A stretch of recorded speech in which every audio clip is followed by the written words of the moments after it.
Good afternoon, and welcome to this year's women's event. This year marks the 50th anniversary of Special Collections and Archives. Started in 1971 with only 2 collecting areas, we now boast 9 collecting areas, including the women's collections, which has been a mainstay of our department for more than half of those 50 years.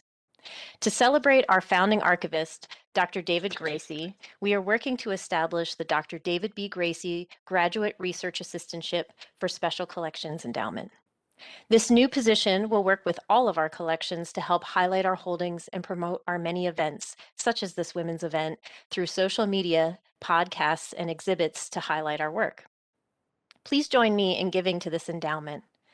If you would like to make a donation to establish this endowment or to donate to one of our women's collections endowments, please contact libdev@gsu.edu. So every year, in the US, we mark the Equal Pay Day. It's the day in the new year that women have to work through to reach the pay of their male counterparts in the previous year. This year, it took until March 24th.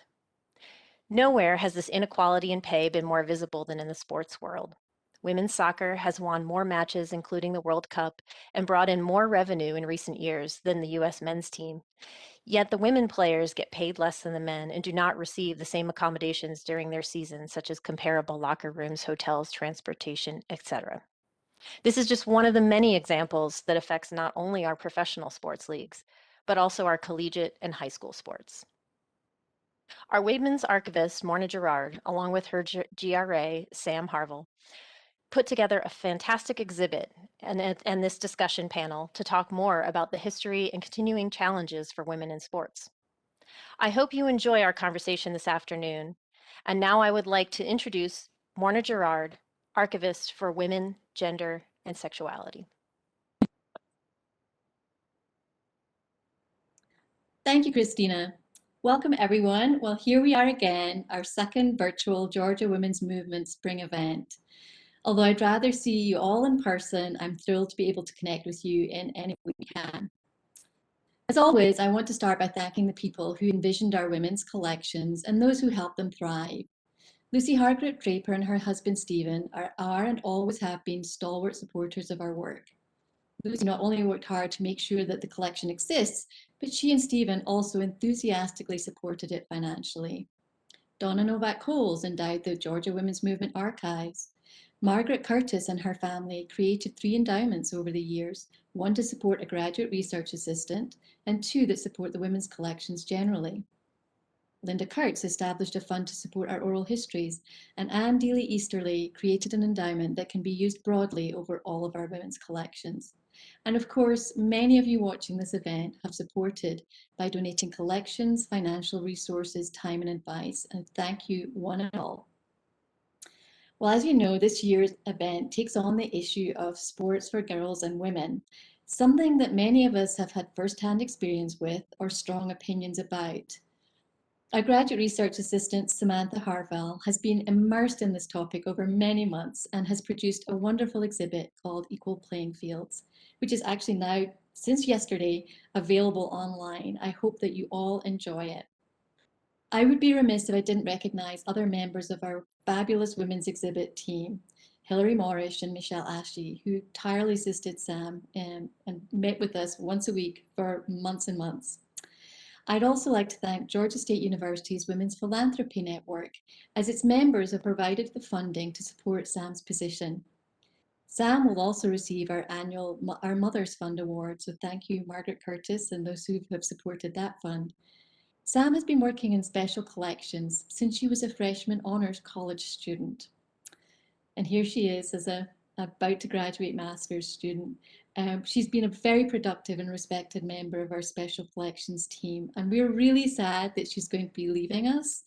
But we're really excited for Sam and thrilled to imagine all the wonderful things she's going to be doing in the future. Sam, over to you. Hello, everyone. My name is Sam or Samantha. Thank you all for tuning in. It means a lot. I'm so excited for the event that we have today. And as Morna mentioned, the exhibit is live online, so I really encourage you to go give it a look. Um, as someone who grew up in the late 90s, early 2000s, I really took for granted a lot of the sports opportunities that I had. I played a little bit of basketball, a little bit of church basketball, but I was mostly an art student, so I never really thought about it. But almost every girl that I knew played sports. And I didn't realize that that was something that women before me didn't have the opportunity to do, or if they did, it was very few. Um, and doing the research for this exhibit was really eye-opening. I didn't realize that as recent, like in 1996, was the first time that there were as many women participants in the Olympics as there were men. 1996. That's only a year before I was born. But if you had asked me what year I thought that happened, I probably would have said maybe the early 60s at the latest. So this researching for this exhibit was really educational for me. I really appreciate all the opportunities I've had here at the archives, especially the Women and Gender collection, to research and learn about the women who came before me and the work that they put in to create the world that I have today. Even if it's not perfect, I really enjoy getting to honor the people who constructed the privileges that I have now. So I hope you all enjoy this event. I'm really excited for the speakers that we have. And again, thank you. Thank you, Sam. Well, now let's get to the heart of our event. We have a fantastic panel this afternoon. Jaray Mazique is Georgia State University's Assistant Dean of Students, and she has extensive experience with Title IX compliance.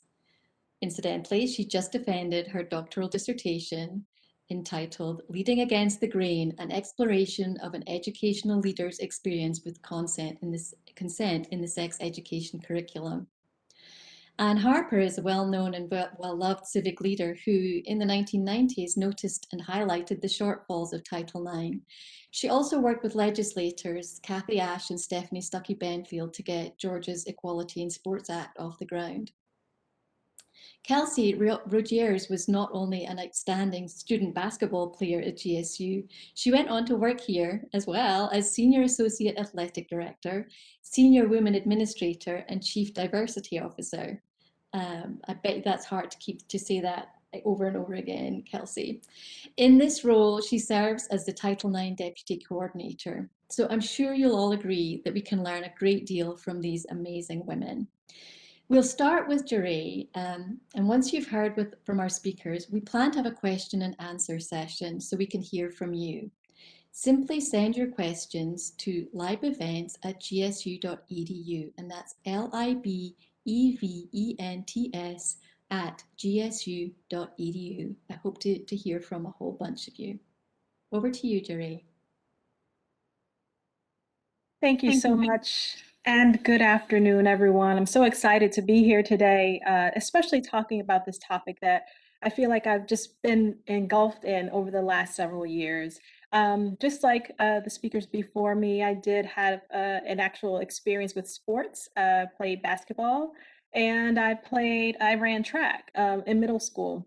And so, of course, we think, well, middle school, what does it have to do? But I do remember the inequity even as a middle school age child. And so it really goes to show you the importance of the work that we're doing and that we're talking about today. So again, I thank you all for being here. I want to give a little bit of history about Title IX. I'm not going to spend too much time on the sports equity piece because we do have experts here. But I do want to start off with just a little structure. For those of you who understand what this means, Title IX, as you know, was signed into law in 1972. Now let's all pause and reflect. Some of us were around, some of us weren't. But ideally, think about it. If it was signed in 1972, we're still talking about it. It's so relevant, and the inequity still exists in 2021 or 2021. And so it gives us an opportunity to say, yes, we all have so much work to do. And so what are we going to do? So I hope you all leave inspired going, what's going to be my role in gender equity? So let me give you just a little bit of history of it and just kind of open it up. Obviously, there will be questions later. But again, in 1972 is when it was enacted. But going back to 1970, one of the representatives, Martha Griffiths, she actually gave a speech and it pointed to discrimination against women in higher education. So that was 1970.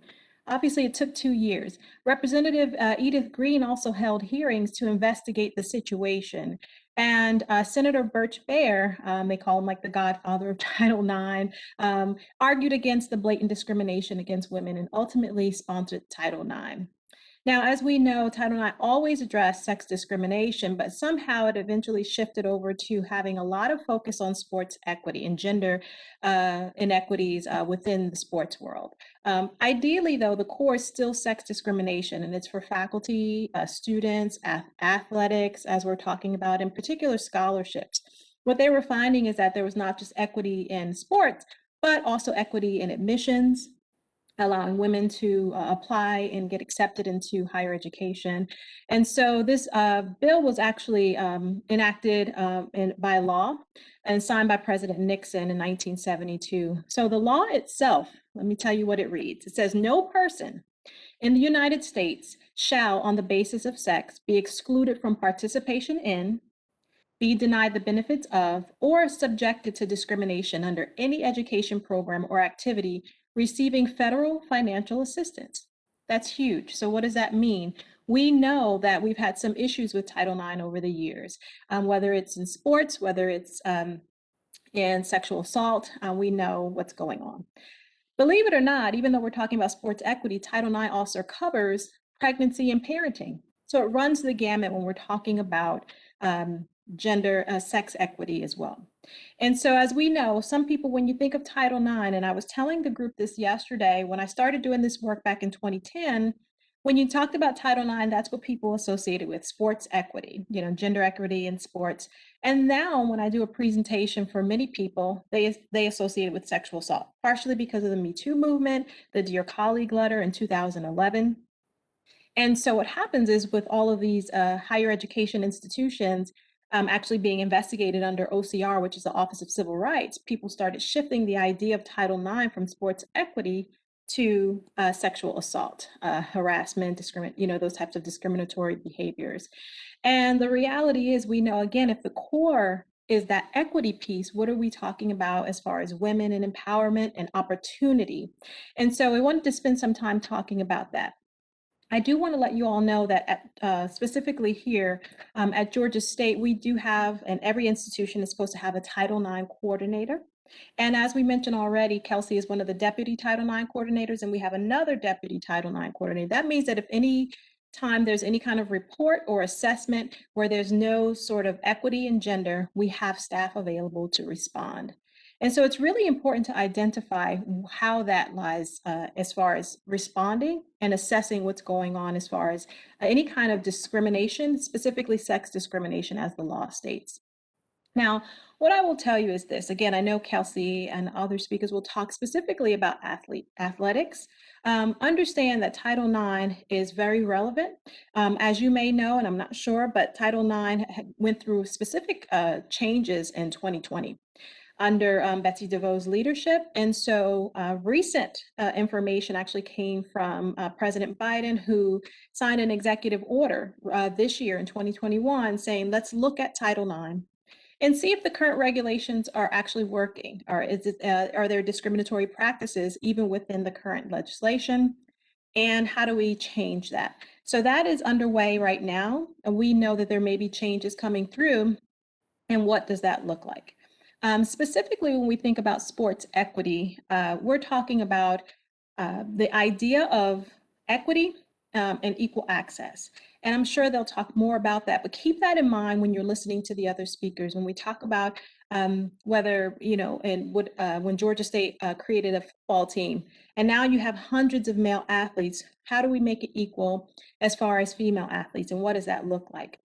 We also know there's going to be some changes with the transgender status, and how does that play a role in Title IX? Because as we know, Title IX doesn't necessarily cover some of the transgender status. So we need to look at that as well. Again, it's ever changing. Title IX had, again, signed in 1972. The idea, it was presented in 1970, and now it's 2021. And we know that we are going to continue to talk about this for the rest of our lives. And what is that? And try and make decisions to identify what's best for our students moving forward, male, female, in all sorts of gender as we move forward to make it equitable. And so just understand that, again, we're going to continue to look at Title IX, all the changes that come with it, and identify how we can play our part. Again, I hope you listen to what everyone is saying here today, come up with some really great questions, and hopefully you leave really feeling really inspired to say, what's my role in this? How can I help create change to make sure we have equity as far as sports, as far as admissions, as far as working specifically for students, faculty, and staff? And what does equity look like?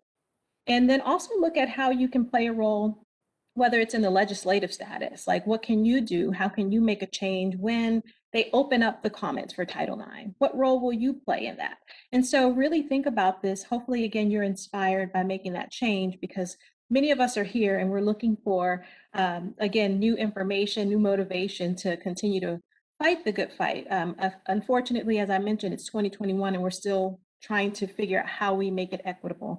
But again, as long as we have people available to help, I think it's going to be important. And so at this point, I'm going to hush and turn it over to Anne, and she will be able to give you a little bit more information about sports equity.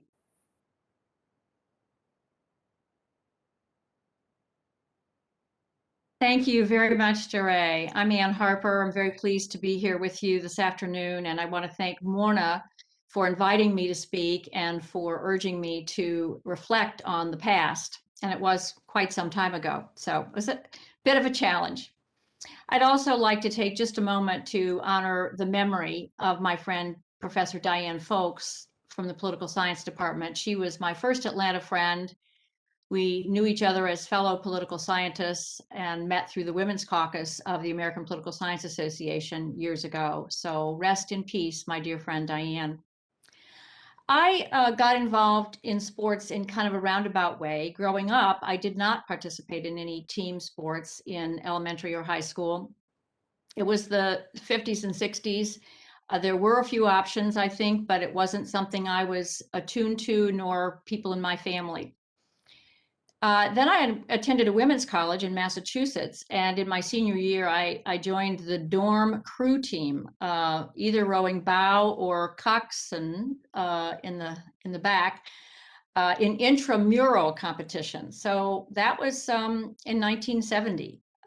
So I was just getting my feet wet as far as sports goes. Billie Jean King's tennis match in 1973 against the self-proclaimed male chauvinist Bobby Riggs really raised my awareness and that of 50 million viewers.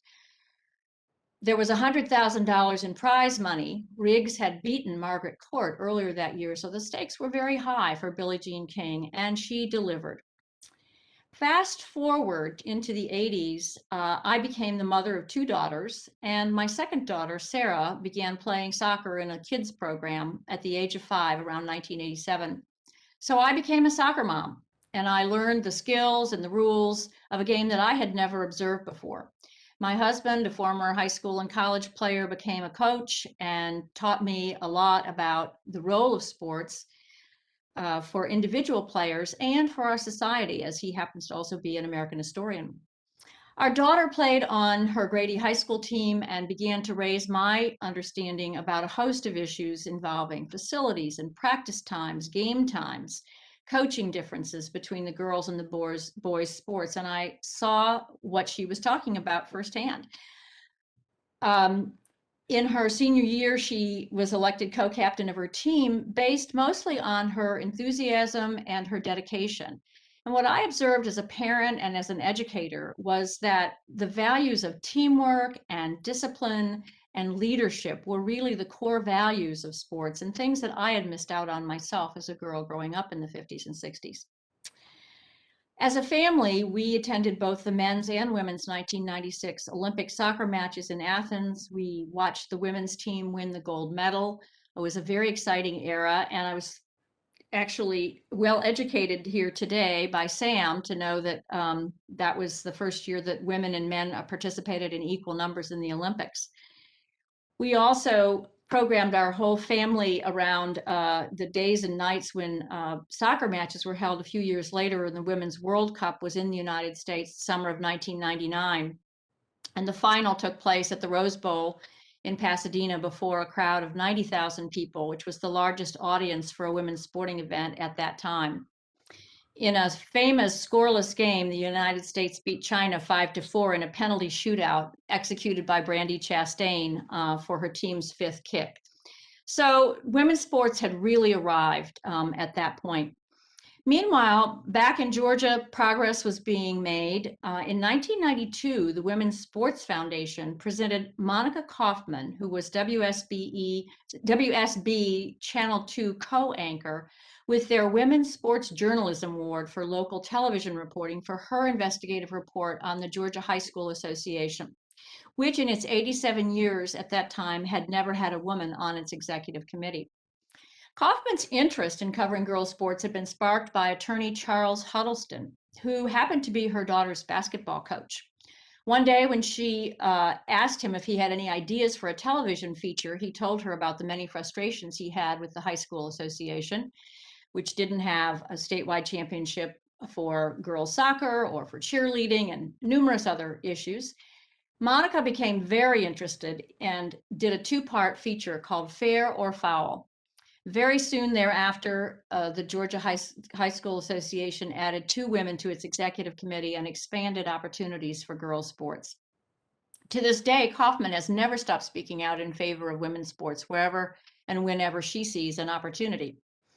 Also about this time, Georgia House Speaker Tom Murphy had a granddaughter who wanted to compete in fast pitch softball, which was not permitted for girls. They could only do slow pitch softball. Speaker made it known that he wanted that to change in Georgia, and change it did. In 1993, importantly, 2 students from Oconee County brought a complaint to the Office of Federal Civil Rights in the Department of Education, charging a violation of Title IX. The Oconee County school system put together a plan to rectify the inequities, and among other improvements, new sports such as volleyball and fast pitch softball were added. The improvements in sports not only resulted in an increase in girls' participation, but in boys' participation as well. In other words, what was good for the girls was good for everyone in the school system. About that time, in 1999, the Atlanta Journal-Constitution ran an important series, an in-depth series of stories on the funding disparities between girls and boys sports. And that really brought a lot of interest. Meanwhile, I got elected to the Atlanta Board of Education. I served from 1994 to 2001. And as a board member, I urged our new superintendent, Dr. Benjamin Canada, to make girls' sports a priority, explaining to him that it wasn't just enough to have some equal facilities, but that we really needed to have a program that encouraged participation. And I also began to write some op-ed columns about the subject, which got published in the newspaper. In the fall of 1999, I invited a few friends, including 2 state legislators, to my home to view a PBS documentary on Elizabeth Cady Stanton and the women who came together at Seneca Falls in the 19th century to write the Declaration of Sentiments, which is considered a founding event in the modern women's movement. Modern in quotes, 19th and 20th century, the movement to get the vote and other rights for women. After this inspiring film, I presented my idea for a Title IX type of law to cover Georgia high school athletics. I knew this had been done in Florida and a few other states. As she recalls it, Kathy Ashe, who was there, looked at Representative Stephanie Stuckey, and they said together, let's do it. And thus, House Bill 1308 was born, sponsored by this bipartisan team of then Republican Kathy Ashe and Democrat Stephanie Stuckey. So the Equity in Sports Bill, which became the Equity in Sports Act of 2000, requires local school systems to ensure that no one is excluded from participation or subjected to discrimination on the basis of sex in any athletic program. And we were focused on athletics. And as Jaray said, it's very important to understand that Title IX itself is a much larger and bigger issue covering all kinds of equity issues. But at this time, we were focused on the athletic piece of it. School systems were required by the bill to keep records of their programs and to report annually on participation and other facts in order to remain eligible for the all-important postseason competitions in any sport for boys or for girls. in the state. This was our stick to motivate schools to comply. We reasoned that athletic directors would not want to jeopardize their students losing the opportunity to participate in statewide championships, and we were right about that. Stephanie Stuckey recalls pushback from the Georgia High School Association, which was concerned about the difference between equity and equality, because sports like football inherently cost more than some other sports like track and field. Stuckey also remembered that we had to address concerns over appeals and setting up a process to allow for issues to be managed without litigation in the court system. Another compromise that was reached was that competitive cheerleading would be introduced as a sport for girls to balance out football programs for boys. Kathy and Stephanie worked very hard to convince their fellow legislators that the bill wouldn't jeopardize football. Several key players were Representative Jimmy Skipper, the minority leader at the time, who navigated the bill through the legislature, Representative Brooks Coleman, chaired the Education Committee, and Kathy believes that a lot of these legislators were beginning to think that their granddaughters might benefit from the changes that were afoot. Kathy Ash also remembers that Dr. Louise McBee, a well-respected Dean of Students at UGA, University of Georgia, supported the bill, shared her treasure of connections that was invaluable. And later on, McBee herself was elected to the state legislature representing the Athens area. Stephanie Stuckey also remembers having a Girls and Women in Sports Day with Billie Jean King as a featured speaker, an appearance that to this day is a highlight of her legislative career, she says. The bill passed unanimously. Governor Roy Barnes signed it into law. He and Lieutenant Governor Pierre Howard were both supporters of the legislation.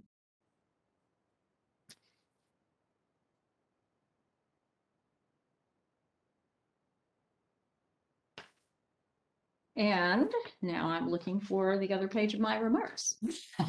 There it is.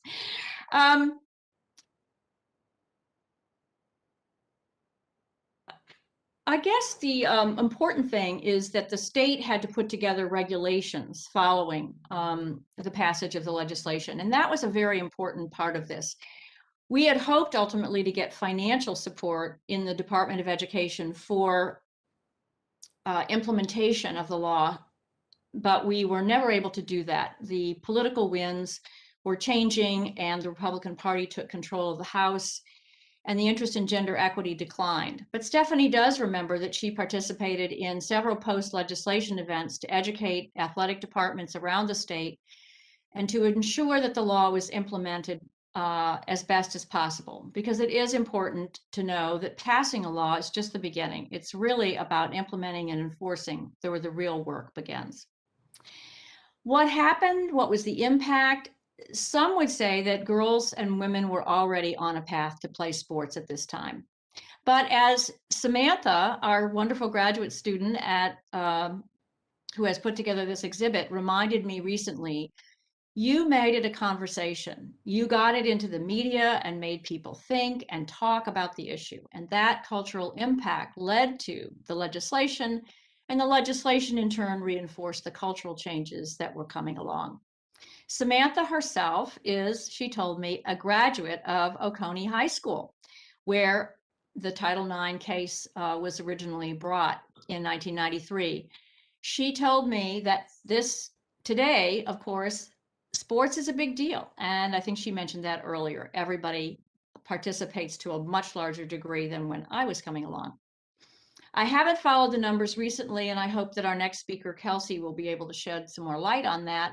But I did read that the latest sport that the Georgia High School Association has added is championships for girls in wrestling, a state wrestling championship created in 2018. We are the 7th state in the nation to put that together.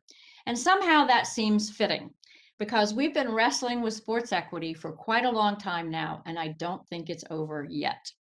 Thank you, and I look forward to hearing from Kelsey.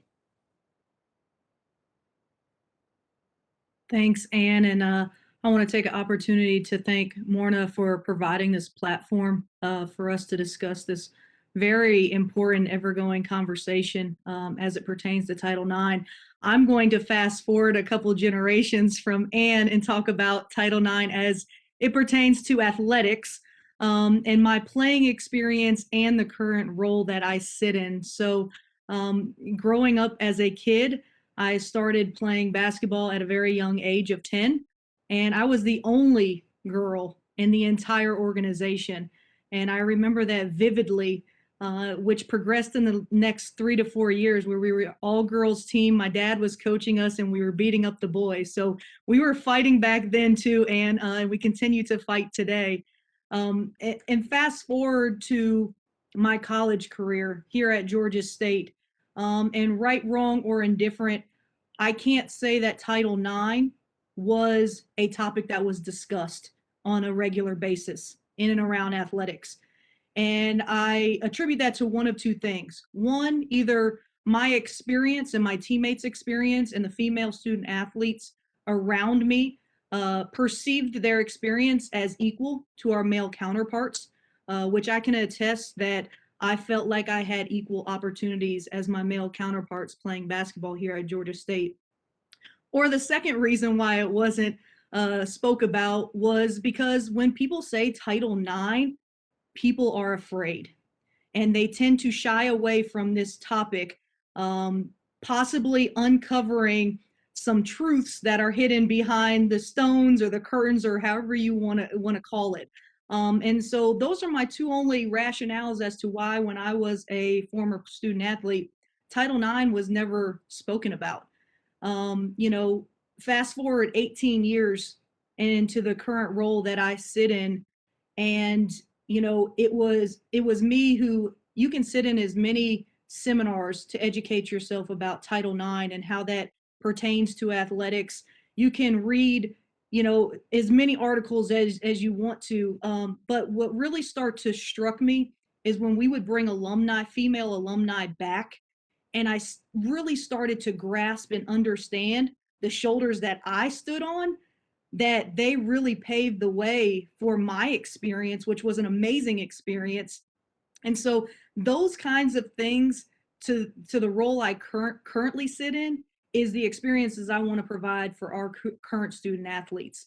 I'll also say that the days of shying away from this conversation are far gone.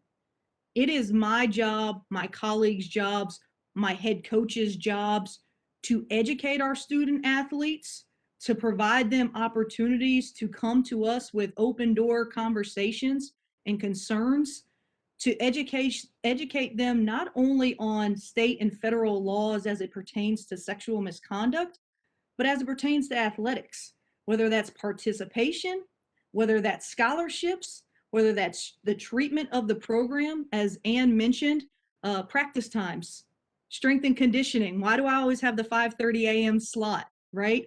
How come this one team gets a charter bus and I have to take a van, right? And so it's very important for the role that I sit in today to talk about this with our current student athletes, to be transparent with our student athletes, to educate our coaches so that they can have those open conversations and dialogues with our student athletes as well. And so I don't think, with social media and where things are at, every single day you scroll on your device or it's on the news, the women's basketball NCAA tournament that we just saw, the inequalities with a weight room. I'm a firm believer in gathering all the information before I make comments. And that was completely unacceptable of what happened. Whether coaches knew that they weren't going to be provided a strength and conditioning room till the Sweet 16 or not, somebody was not at the table to ask the right questions.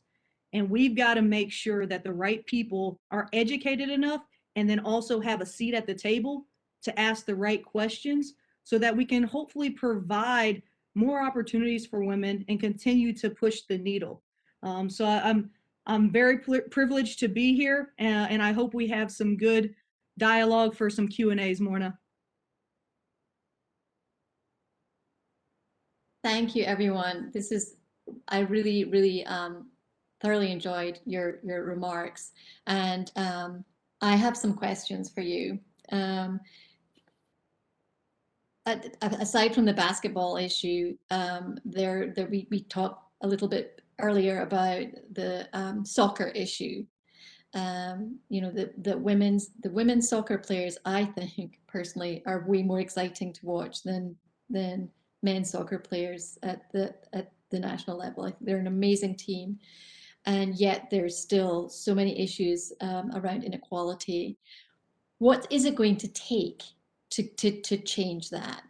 What has to happen in order for them to actually truly gain equity?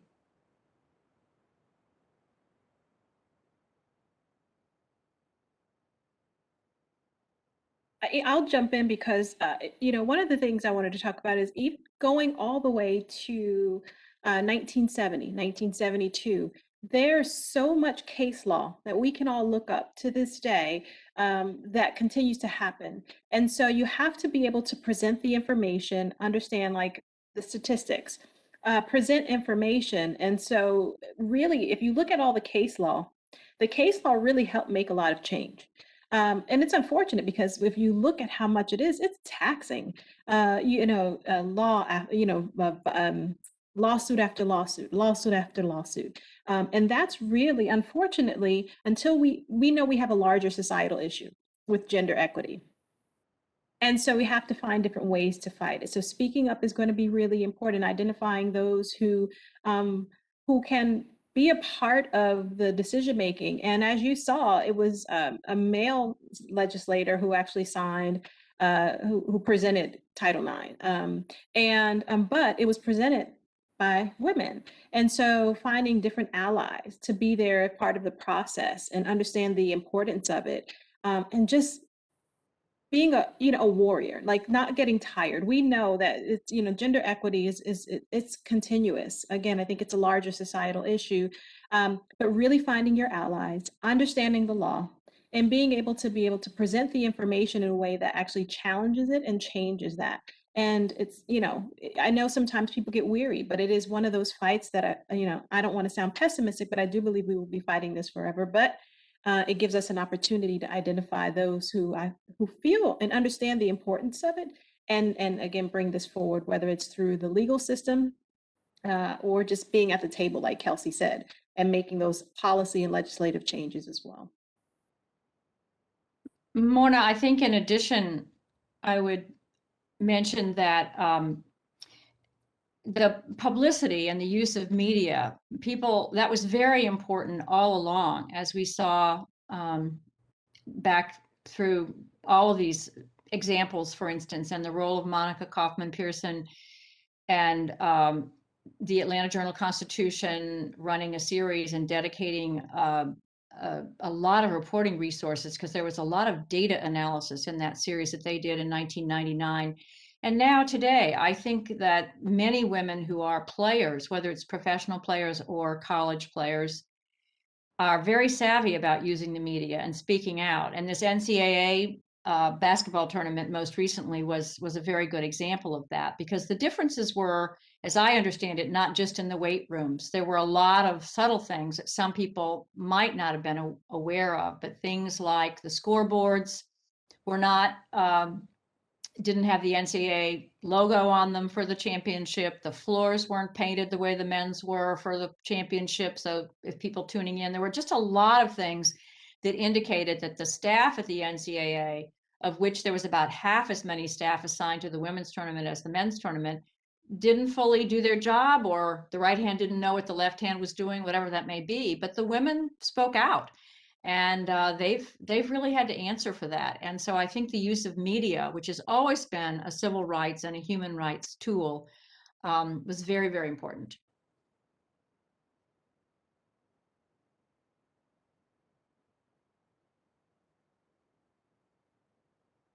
Kelsey, do you have anything to add to that? I would piggyback.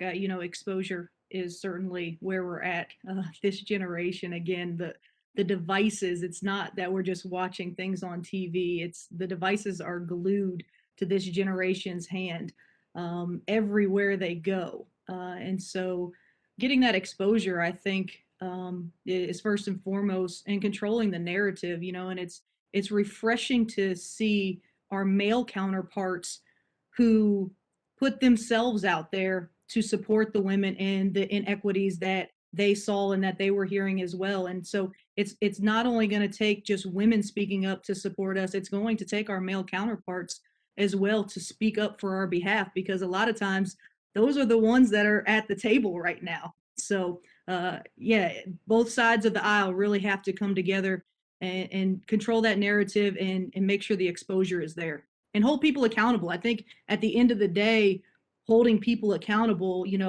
is key to the progression of moving this needle. If I could throw in one other thing that came to my attention just today,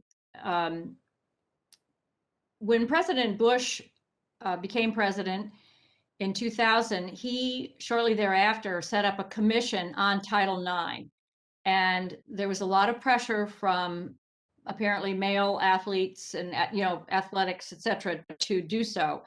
And the hearings were held around the country, and Atlanta was one of the sites. And my daughter Sarah ended up testifying. So did, I think, Monica Kaufman Pearson and others. And I know Charles Huddleston was very involved behind the scenes in getting a lot of the people there to testify. And I think the fact that the Trump administration under Betsy DeVos made these changes and that they're going to be re-examined again by this new administration is a very important moment also, because if there is an opportunity to speak out on Title IX, I think there will be people definitely ready and willing to make the case for how important the law is. Something that came up when you were doing your oral history, Kelsey, was the bravery of the women basketball players who actually posted something online with not really knowing whether there would be backlash or whether people would support them. I found that quite profound. Is that while all these things are it's pretty cruddy that this is happening to them, they still have to be brave to tell people that it's happening to them, because there's an ugliness to social media and social media. It can flip the other way very quickly. So it's really important that you do have the support of, as you said, people on both sides of the aisle.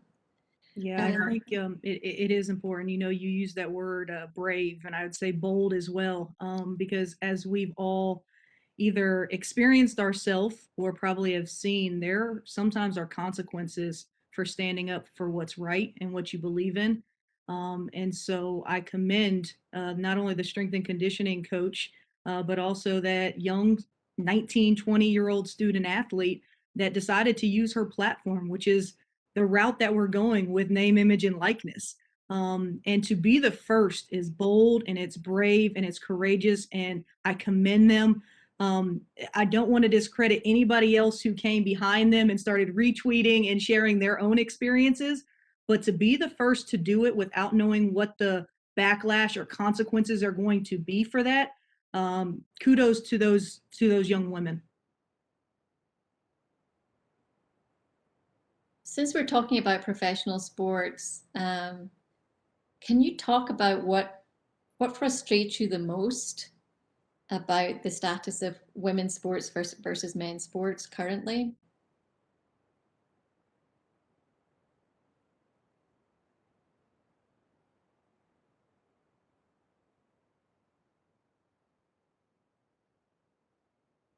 I'll just say that I think that whenever there is an inequality in facilities and things like that that might cause people to have a harder time performing at their best, or even their safety or their well-being, that is certainly something that I find very frustrating.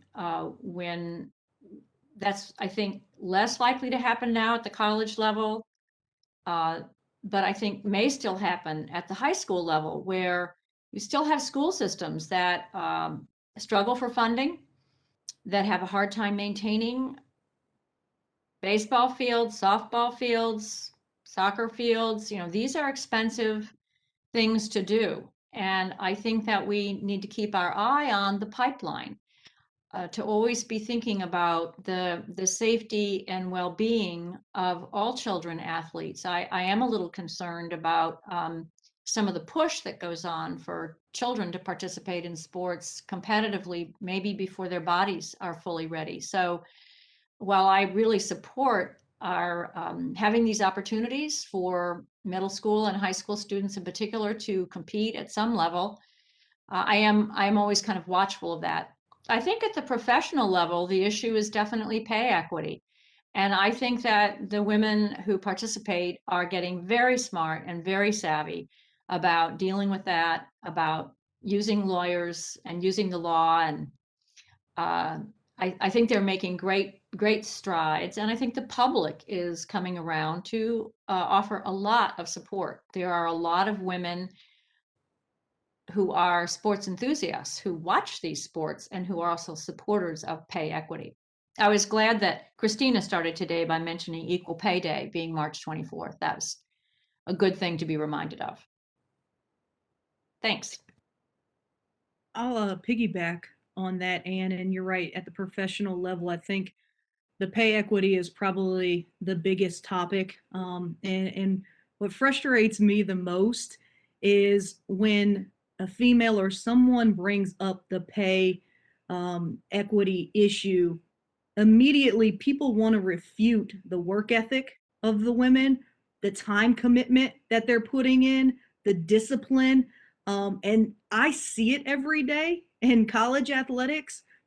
These women are no different from the men in the time commitment, their nutrition, the way they take care of the body. So whether you agree or disagree with the pay scale and what that's supposed to be, it really frustrates me when you read through comments or you see people discrediting the women and the work that they put in that is equal to the male counterparts.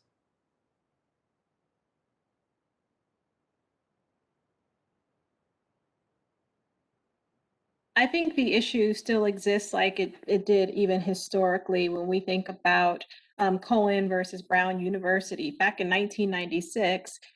Even when, Brown University illegally discriminated against female athletes, and they argued that they didn't violate Title IX because, quote, women are less interested in sports than men. And we all know that that's not necessarily true. So both the district court and the Court of Appeals rejected Brown's argument. And we know that many actually present that same argument, similar to those relied upon other, like colleges and universities all over the country. And to this day, we know that we're still struggling with that whole concept that people are not interested. And we know that's not necessarily the case, but people will present it as such. And that's problematic. I think, again, putting the right money, resources, marketing behind professional sports will provide, people will be happy about that and support like they always do. But it's definitely, there's an inequity there. And it's problematic because of the assumption. But it's also what's being presented. Just like, not to get off topic, but just like movies, you have all the bad movies getting all the all the funding and marketing and things like that. So they're like, well, more people are interested. Well, that's what you're presenting. And so we need to look at it from a different lens. And so I think, yeah, we have a lot of work to do. I have a question from Beth Shapiro. She says, thanks for a terrific conversation. Please ask the panelists for their thoughts about the transgender issue. Does GSU have a position on this? And she says she would hope that they'd oppose using transgender athletes as pawns in yet another culture war. So I'll take the athletic side, and Jaray, maybe you take the university side. And ours is really simple. We have a non-discrimination policy. And so we are open to anyone and everyone. We actually had an experience here within the past year where we actually had an opposing team who had a transgender player on their team. And so they asked us for a separate showering facility away from the team. And obviously we quickly abided, and it doesn't need to be a big issue. I think we tend to make bigger issues out of things that if you treat it as if it's normal, the rest of her teammates do. And so did we here at Georgia State. So we have a non-discrimination policy within our student athlete handbook. I will say that yes, we do have a discrimination policy. I don't have not seen anything on Georgia State's stance, and so I would, not comment on what that is. But I do believe as long as you stay aligned with the whole idea of non-discriminatory behaviors, then you understand the importance of that. Discrimination plays a huge role. But I have not heard anything specifically from the institution and even the University System of Georgia. Not that it's not there, I haven't heard anything. There's a follow-up question to this actually has come in. It says, why do you think the issue of transgender athletes has become such a political flashpoint in terms of discussing equality in sports?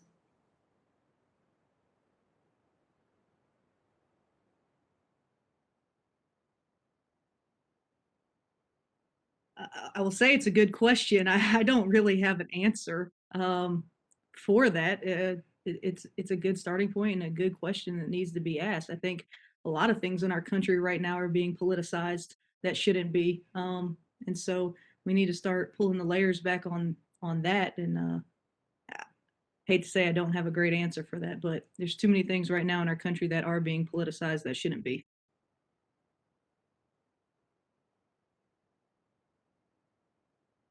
Well, I'll just say that I do think it has to do with the fact that athletics, perhaps more than chemistry or something else, maybe has to do with the human body.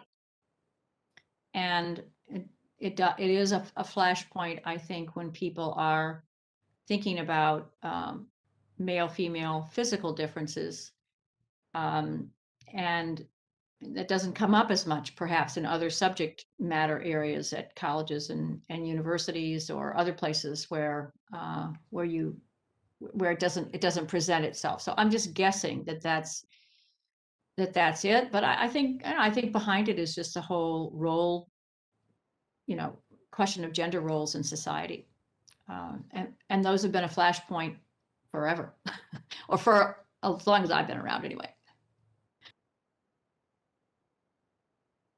Everyone. So I'm not officially a panelist, but I did just want to give a bit of my insight to that, the answer to that question about why they become such a focus point. And I've done 2 exhibits now, one for the Equal Rights Amendment and one for women's sports. And what I found interesting is that in researching both of those, I found that at one point in time, when there was conversations about equality between genders, it came down to a bathroom discussion both times about men and women having to share a bathroom. Um, even in 2 completely separate topics. And as we've seen recently, that's been a national conversation several times. And that is also a part of the transgender athlete situation is, will they have to share locker rooms? Are my kids going to be around predators? And it comes from, first of all, fundamental misunderstanding about the trans athlete experience and about who they are. So just to get that out of the way, very unfortunate stereotypes, bad misconceptions. But I find it interesting that when it comes down to equality and sexes, we always return to that sort of sentiment, that sort of feeling of needing to keep this separation, to keep people safe. So I think right now, this is just the current reiteration of that same argument. And we just keep finding new ways to have that same argument, which is if we have true equality, then where do you draw the line? Where's the separation? So that's just something interesting that keeps happening in different iterations.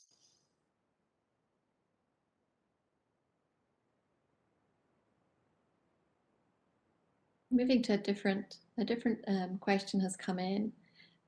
This one says, Jaray mentioned the shifting interpretations of Title IX between the last couple of presidential administrations. What are some of the concrete changes or consequences that occur when a new president reinterprets Title IX? Is there a difference in the way universities interpret and implement Title IX? And how can we in the GSU community best advocate for our female athletes? What I've found over the years is that the interpretation is always based on either when we're thinking about sexual assault, offender or accused versus the victim. And if we think about Title IX and the Dear Colleague letter of 2011, basically, it really encouraged, it's kind of like a guidance to institutions to make sure you are responding to any sort of Title IX violation and encouraging institutions, hey, this law has been in place since 1972, so you can't sweep this stuff under the rug.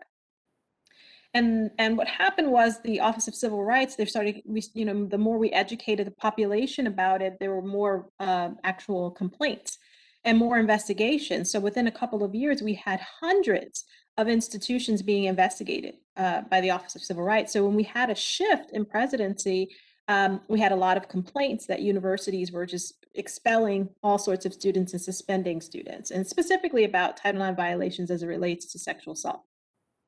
And so now we're listening to the voice of those who are allies and concerned parents and things of that nature, of those who are being accused, saying there's, due process rights aren't being followed. And so you start to see the shift in that. I think the core of Title IX, again, is sex discrimination. And so when we look at that, no matter who changes, who comes in office, who does not, the law is very basic. And I read what it states, no person in the United States shall be, and so that's very simple, very small statement.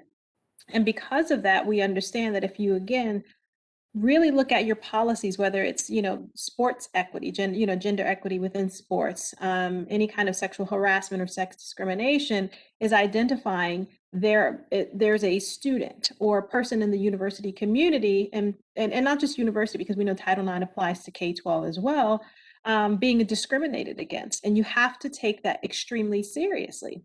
And the problem with that is that there are some institutions that were not taking it seriously, and you had some who have. And so you have to reinforce it. If you think about the different dear colleague letters and letter of encouragement or reiteration over the years, the legislation had to, in the federal government, had to continuously put out information to help guide institutions and making sure they are, again, following the law and people are not being discriminated against. I think at Georgia State, our policy is the policy of the University System of Georgia. And even with the new legislation, we've been able to find ways to still respond to any kind of Title IX violation as we would, so that we're not violating the law and we're keeping our campus community safe. And that is the core. That's not changed no matter who's in office. And we will continue to do that. As I mentioned earlier, we have a Title IX coordinator. We have 2 deputy Title IX, one right here, Kelsey. And so we are not just looking at being there available when there's an actual report of a violation, but the Title IX coordinator's responsibility is to assess what we have, assess our sports programs, assess our activities for our students and our campus community, and see if we have a safe environment, whether that's a climate survey or any of those things. We know it's important to be proactive and do a lot of preventive work on the front end and assess what we're doing to keep our campus safe. And we will continue to do that regardless of who's in office. I would just like to add a historical note to bolster what Jaray is saying, and that is that despite this well-publicized commission that had several meetings around the country after George W. Bush was elected, ultimately no changes were made in the Title IX law. There was a lot of publicity, and people got to vent about whatever they were upset about. But at the end of the day, the Title IX remained in place. And so I think we can expect that there will be political wins, there will be political attacks and discussions and so on. But Jaray is definitely on top of the fact that it's, I think it's here to stay. And we have a lot of court cases that back it up.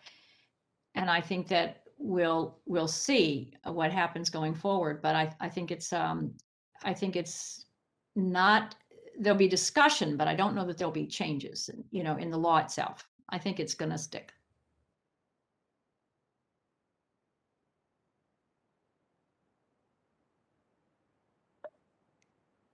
Here's another question. I think each one of you can answer this for sure. What female athlete do you remember from your childhood, and what stood out about them?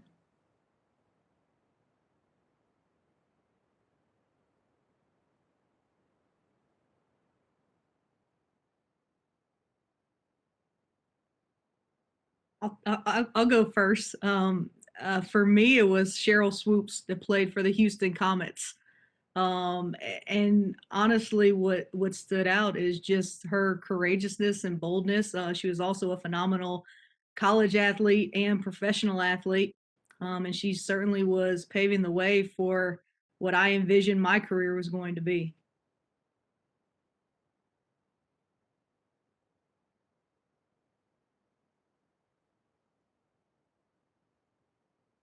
I can't say I had a childhood athlete that I revered.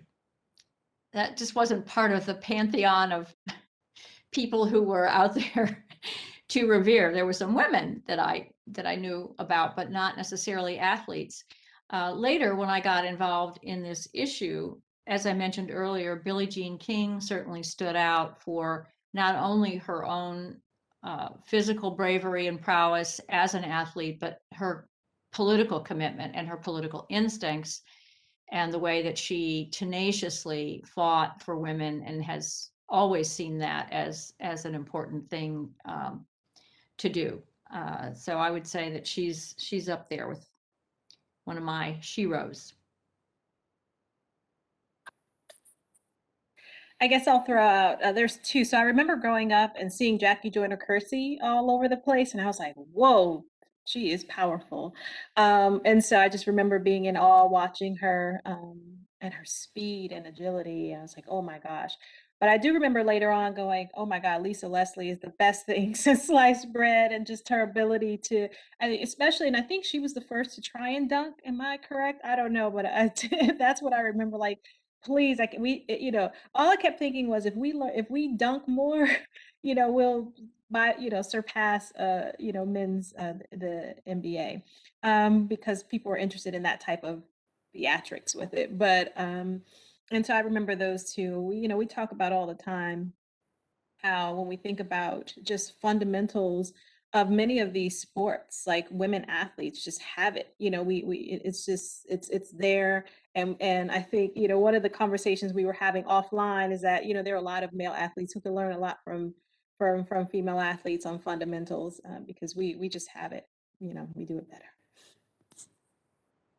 I will say Martina Navratilova was my sort of athlete hero when I was a kid, and when we used to play tennis in the streets, I always had to be Martina. I was like, I bagsy her, so I thought she was awesome. Another question, and I think Anne's already touched on this actually. What do you think is the benefit of young girls and women playing sports? Well, I think that it's really a lot about coming to respect and understand, first of all, yourself, your own body and your capabilities and so on. I spent some time as one of the founding board members of the local chapter, one of the earliest chapters of Girls on the Run. And I coached elementary girls at Centennial Place Elementary School who were ages 3rd through 5th grade in that program, which was not so much really about running, but we used running as a way to teach a lot of things about community, self-respect, respect for others, leadership, decision-making skills, and all those kinds of things. And I think those are the kinds of things that even elementary school girls can learn and then participate. And that's an individual sport. Running is more of an individual sport, but it's a building block for lots of other sports.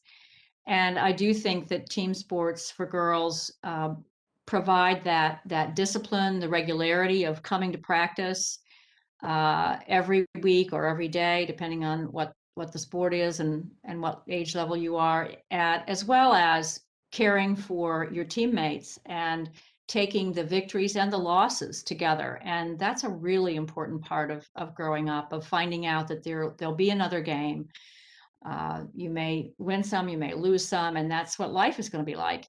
So I think the resiliency that is built for both boys and girls, but especially girls, is really critical in having our young people involved in sports. And that's why I think it's so important that we have the right equipment and safe spaces and good quality teaching and coaching for them, no matter what age they are at. That's a really important thing that we need to not skimp on the resources.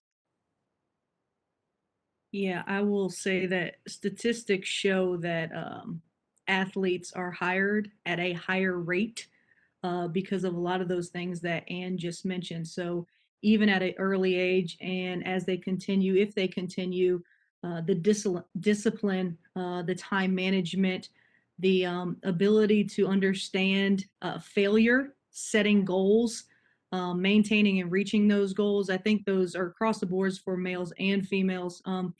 Something that for me at least, for young girls playing, is I have twin daughters that are 4 years old that are just starting to get into sports.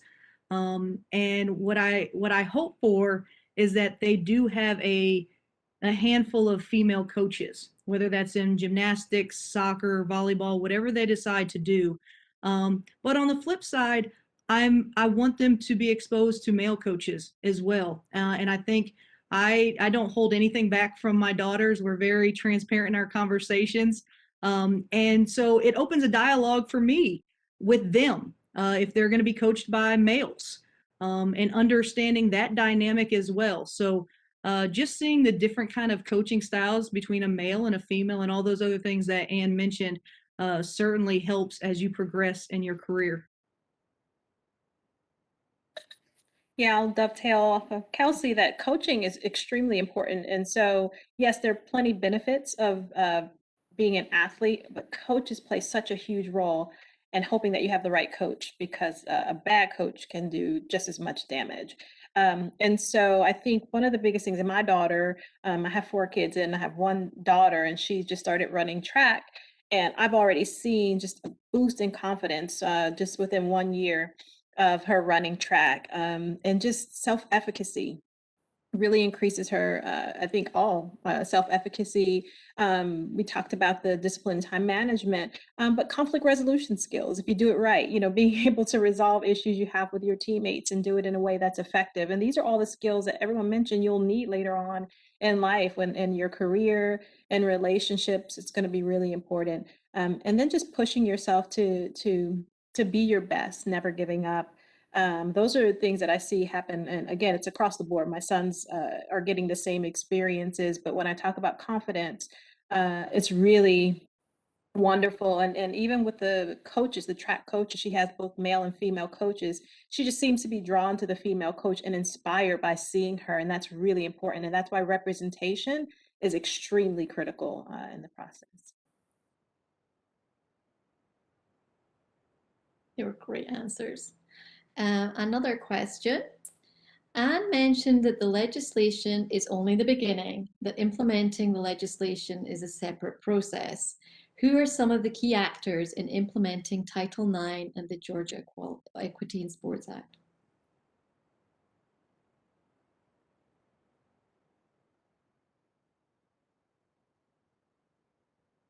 I'm afraid that I can't really fully answer that question.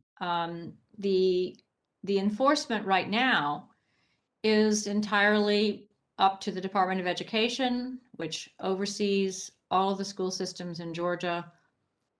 And I would like somebody, maybe a Georgia State graduate student, to do some research on this topic to see whether all that reporting that we required is still going on, who's monitoring it. It takes some time and effort to make sure every school system is complying, and that the penalties for not complying are being enforced. And I don't actually know how well that is happening, but I do think that the law raised the awareness. And I think every school system now in Georgia must be aware of what their responsibilities are, how well they are meeting them, how well the budgets are aligned, and so on. It is another really big question. I had a great ally. I'd like to give another shout out to Charles Webb, who was superintendent, I believe, but had been athletic director of one of the school systems. I'm blanking for just a minute. And he was absolutely, did I say Charles Webb? Yes. And Bucky Wagner was another coach and advocate from Middle Georgia. And both of these people were very, very active in helping their fellow athletic directors to understand the importance of providing these programs. I think it helped. I know in Charles's case that he had some daughters, at least one, maybe more. And that always helps, I think, for people to get it when they've got personal experience in their families. And maybe somebody else knows more about the actual status of implementation in Georgia.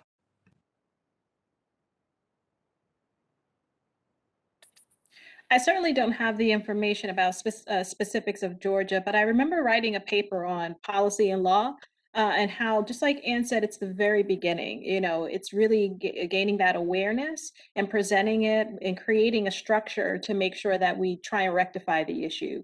But the implementation and enforcement piece are critical. And so it has to go beyond just, you will be fined X amount if you don't do it. It's really who's implementing, who are the people being trained on this policy, and how do we hold them accountable if they're not doing it? One of the issues, as Morna mentioned, my dissertation is focused on sex education in K-12. And as I mentioned earlier, Title IX itself, even though it applies to all educational institutions, it's one of those things where, if you think about it, the focus is very much on higher education and not what's happening in K-12. Right. And so what we're finding is that sexual assault numbers are extremely high in K-12. And so what's happening now, we know we have a law in place, but the implementation and reinforcement of this law doesn't exist in certain spaces. And so it's really identifying, again, that who's responsible for the implementation piece and how do we hold them accountable for that, and actually having the staff able to do that. So when we go back to 2011, which was one of the biggest Dear Colleague letters, at least as we talked about the media approach to it, because media definitely highlights what's happening and get people to talking. That usually brings upon change. And so again, it started changing the fact that institutions are sweeping a lot of these things under the rug, again, whether it's through sports or sexual harassment, sexual assault, what's happening. And so the federal government was able to say, hey, here's how you need to respond. Now, when we had the changes in 2018, and then of course they went into effect in 2020, you had some guidance, and then we actually changed law where they put stuff in the actual law that shifted the interpretation of it, which reinforces how you respond. And so it's really going to be, again, identifying the inequity and figuring out your role in the process and how you can make that change. So, for example, when we know under President Biden's commission, his executive order, that we're going to look at the current Title IX regulation and see if we need to make change, then being able to say, okay, when they open that up to public comment, playing a part in that process is going to be extremely important, as opposed to just saying other people will do it. That whole diffusion of responsibility when we think about the bystander effect, and really being able to say, no, I am going to be one to participate in this. And so I know my experiences, whether it's through, as if you're a parent, if you're an educator, if you're a researcher, whatever your role is, and identifying how important this is, presenting the information, providing the comments, and playing a part in that, so that when we have that, we do include the implementation and reinforcement piece in the law. So right now, we don't. The law is what it is, interpret it, and then respond. But we do need voices there to provide that information.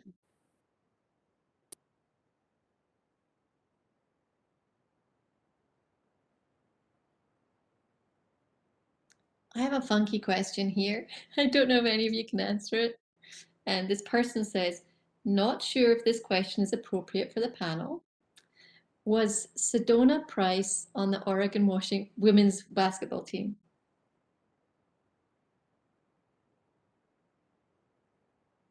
Doesn't look like anybody knows that. So I'm just reading all the questions that are coming in. Here's another one, and I think this probably is more directed at you, Kelsey. Can you compare the resources that are provided for scholarships for women and for men at Georgia State? Are they assigned equally, or how does that all work? Sure. So to answer the other question, Sedona Prince was on the Oregon women's basketball team. She was one of the main one who garnished all the attention for bringing to light the inequalities in the tournament. So yes, Oregon women's basketball, Sedona Prince. As far as scholarship goes, it is very simple. Here at Georgia State, we are fully funded across the board with all sports per the NCAA limitations. So the NCAA puts limitations on how many full scholarships you can provide to sports. And we here at Georgia State are fully funded in all of those. That is the simple answer.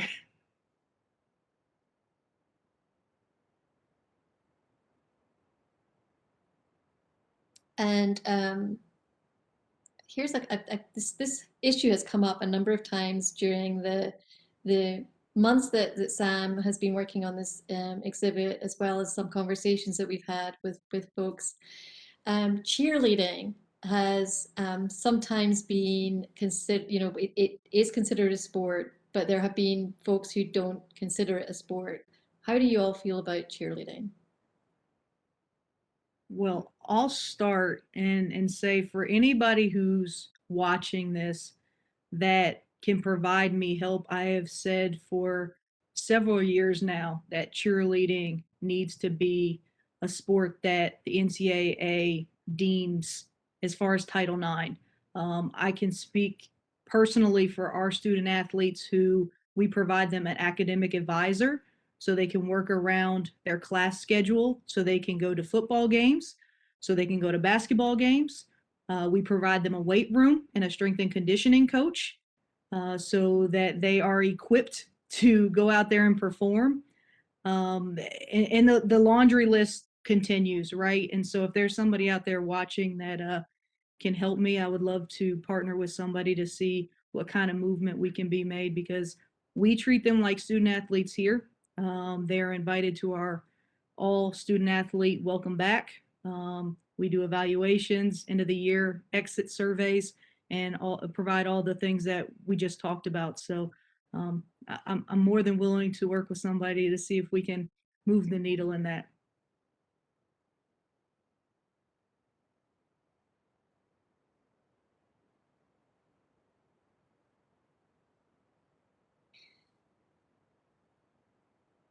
I have a question for you, Jaray. You had mentioned earlier that you, as a young athlete, did not get the same resources as the boys around you. Can you talk about what that actually looked like for you?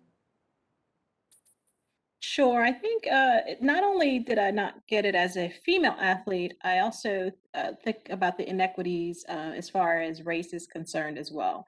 And so growing up in the inner city, having less resources available as well. So if you can think about it, not only are you starting off with less resources, that you're getting less. If I'm playing basketball, and these uniforms have been used since 1972. And and I clearly was not in middle school in 1972, but why are we not taking that seriously, and why, and what does that look like, even with coaching? As I mentioned earlier, I think with my experience, and I don't remember my coach from middle school, so hopefully I'm not offending, but I do not believe that we received the appropriate coaching, and I don't think it was taken seriously as well. I think it was just kind of run around, not as much fundamental being taught for us as female basketball players, and just kind of go out there and do. And so it was almost like just again not taking it very seriously. Uniforms not adequate. Not being able to have the appropriate equipment for in the gym. Those types of things. And so it really was interesting. And I remember running track, and because track, of course, was like multi gendered, you saw a little bit more equity there because multiple people had to utilize the space. So you definitely saw it was very evident the inequity as far as that is concerned. And then at the college level, I remember walking one day and having the track coach come up to me and say, "You look like a track runner." And I said, "Well, I don't know what that looks like," but and so even then, I think my experience sadly from middle school really changed the trajectory of me going, I know I'm an athlete, I still go out and play basketball with my sons and my daughter. And of course I have a shot that they never expect coming. So not to pat myself on the back, but so it's still being an athlete, but I think that experience had a negative effect on me moving forward and deciding not to continue playing sports.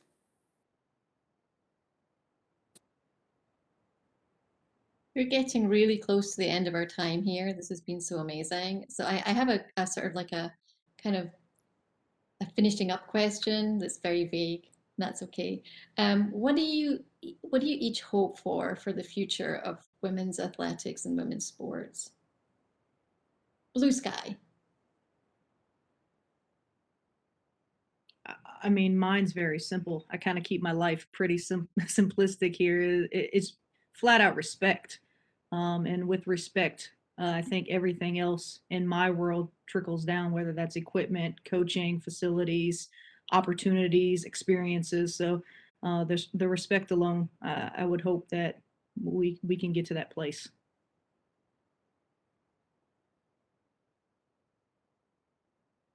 That's a really great response that I totally agree with. I think respect for women athletes, that's the future that I would like to see. I think the other thing is not making assumptions about people. It's very hard sometimes to be open-minded about what people can do, what they can achieve. And I think that we need to drop some of the assumptions we may hold on to. When I was growing up, I'll just also close with a really historic note here. Girls in gym class played split court basketball. Does anybody remember the existence of that?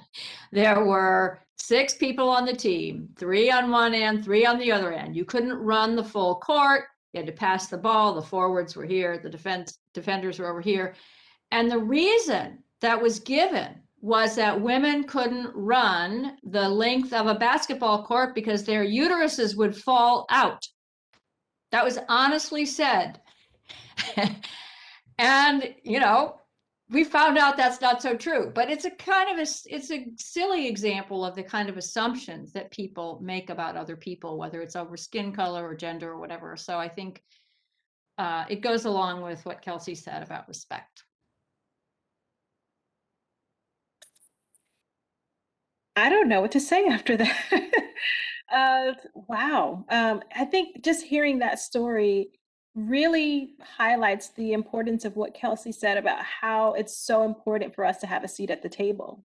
For somebody to sit there and go, actually, no, our uterus is intact. It will stay intact. But I have a restorative justice background. And so restorative practices and restorative justice is really important to me. I don't think we do that enough in our country. We often spend a lot of time debating, arguing. We talk about the whole politics and everything. And so no one's really listening to each other. So my hope is that we really use the restorative approach and actually hear each other, identify the harm that's being done in all of these decisions, and really work to repair harm and make significant change as we move forward. And so I will hold true and to this idea that we have the ability to be a restorative community and make decisions, understanding the impact of those decisions on our future generations. How about you, Sam? You've been thinking about this for many months. I've said it a few times. I think we've touched on it a couple times, which is that legislation can only change so much. I don't know if any extra legislation or executive orders would really bring about the change that we want to see for young girls and women. And so I really think that just some cultural change needs to happen. And we already see it happening. There's cool Super Bowl commercials about girls playing sports. A lot of big sports brands are really trying to get into the girls can play sports too. But it's really just going to require some people changing their fundamental beliefs about women and what they're into and what they like to do. So I'm very optimistic for the future. You know, seeing how far we've come just in about 50 years, you know, it's pretty amazing. The differences between how I grew up and how you grew up, you know, with the story you just told is insane. You know, it's a stark difference. And so I would hope that several decades from now, when I talk to a girl, she has that same level of progress. So there's still a long way to go, but you know, of course, I want to acknowledge how far we have come. That's a great way to finish. And by the way, Anne, Christina, who's in another room in my house, was laughing out loud when you told that story. I could hear her. This has been a tremendous conversation, and you know, I wish we could have these all the time. They're just so worthwhile. They're meaty and they're meaningful. I'm really grateful for all of you, our panelists, for being willing to give us your time and your thoughts and your opinions. I really, really appreciate it. And I want to thank everyone out in the universe who has tuned in to watch this wonderful event. And I look forward to seeing all of you again in the future, but hopefully in person next time. Thank you very much.